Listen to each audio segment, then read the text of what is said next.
اور خالق نے فرمایا کہ الا عبادک منہم المخلصین، یاد رکھا جائے کہ جڑے ساڈے ہون گے انہاں تے شیطان کبھی اثر انداز نہیں ہوئے گا۔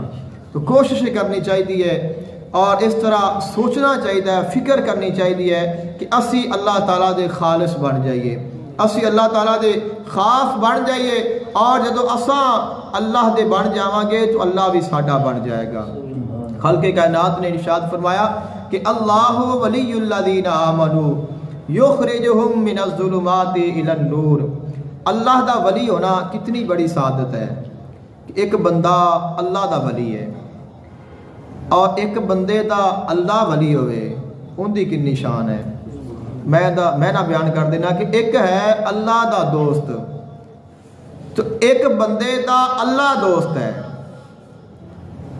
اللہ دا دوست ہونا اور مقام ہے، اور اللہ کسے دا دوست ہوئے ان دی اور شان ہے، کیونکہ دوستی نبھانی پہنتی ہے۔ جدو کسے نو اسا دوست بنانے ہاں تو پھر سانو ان دی سننی پہنتی ہے، ان دی مننی پہنتی ہے۔ تو اللہ تعالیٰ نے فرمایا کہ اللہ ولی الذین آمنوا، اللہ تعالیٰ ولی ہے ایمان والیاں دا، دوست ہے ایمان والیاں دا، مددگار ہے ایمان والیاں دا، ساتھی ہے ایمان والیاں دا، خیر خواہ ہے ایمان والیاں دا۔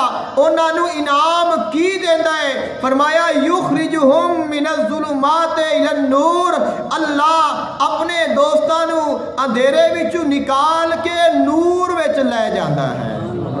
شیطان تو بچا لیندہ ہے اور اپنے بنا لیندہ ہے، شیطانی جال سارے ٹوٹ جاندے نے، اور اللہ تعالیٰ دی رحمت آ کے انہوں نے تھام لیندیاں نے، اور اللہ تعالیٰ دی رحمت آ کے اس نو آ کے تھام لیندی ہے، اس نو اپنے سائے وچ لے لیندی ہے، اور جدو اللہ دی رحمت ہو جائے پھر اس بندے دا شیطان کچھ نہیں بگاڑ سکتا۔